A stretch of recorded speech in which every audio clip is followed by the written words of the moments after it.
Sylviane habite à Wittisheim. Elle sort toujours avec Phoenix, un chien un peu spécial. En effet, Sylviane est famille d'accueil pour l'association Handy Chien, une association qui forme les futurs chiens destinés aux personnes handicapées. Je suis devenue famille d'accueil parce que j'ai une nièce qui se retrouve en fauteuil roulant. Et ma fille était en contact avec une dame qui avait une fois fait éduquer un chien chez Handy Chien.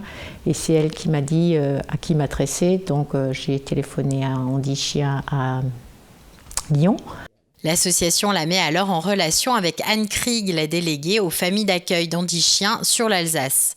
Sylviane remplit alors un dossier et rencontre Anne pour visiter le domicile. Pour être famille d'accueil, il faut avoir du temps. On demande à ce que les chiots ne soient pas seuls plus de 4 heures par jour.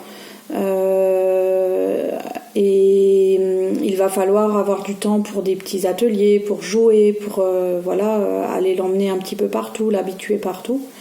Par contre, pour le reste, les familles d'accueil, certaines sont en ville, d'autres sont à la campagne, certaines ont des animaux, d'autres non, des enfants ou pas d'enfants. Certaines sont retraitées, d'autres travaillent. Il y a vraiment tous les profils dans les familles d'accueil. Sylviane est enseignante à l'ITEP du Villerhof à Ilsenheim. Phoenix la suit dans son travail. C'est à l'âge de 7-8 semaines que ces chiots sont sélectionnés par des personnes formées pour cela. Alors, les chiots sont sélectionnés un petit peu partout en France. Pour l'instant, ce sont essentiellement des golden et des labradors qu'on peut voir en chien d'assistance.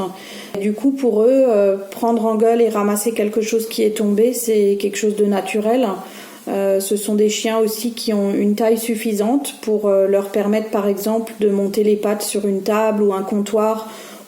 Donc voilà, il faut des chiens qui soient relativement grands, mais en même temps pas trop lourds et pas trop puissants. Il faut aussi des chiens qui soient socialement, qui passent bien au niveau du public, qui ne font pas peur. Durant les 18 mois passés en famille d'accueil, les chiens vont suivre des cours une fois par semaine, puis une fois toutes les 2 semaines. Les familles d'accueil, avec l'aide d'Anne, vont apprendre à leurs chiens différents exercices en relation avec leur future mission. Les chiens sont régulièrement confiés à une autre famille d'accueil pendant 1 mois pour connaître un environnement différent. Après avoir passé 18 mois environ en famille d'accueil, ces toutous sont ensuite envoyés dans un centre spécifique pour les former à leur future mission. Le parcours de formation coûte 15 000 € par chien à l'association. Sylviane remarque d'ailleurs la différence de caractère avec son propre chien. Mon chien, il fait plus ou moins ce qu'il veut, il joue, il fait sa vie, quoi. Alors que pour Handy Chien, on leur demande un métier, c'est vraiment faire ce qu'on leur demande de faire. Donc il y a une grande différence. Ils ont aussi leurs moments où ils peuvent jouer, il n'y a pas de souci, mais c'est quand même beaucoup d'apprentissage. Par la suite, ils sont attribués à des personnes handicapées ou en situation de handicap. Des professionnels peuvent aussi accueillir des handichiens pour travailler avec des résidents ou des bénéficiaires. Depuis la création de l'association, environ 2500 chiens ont été remis à des personnes qui en avaient besoin.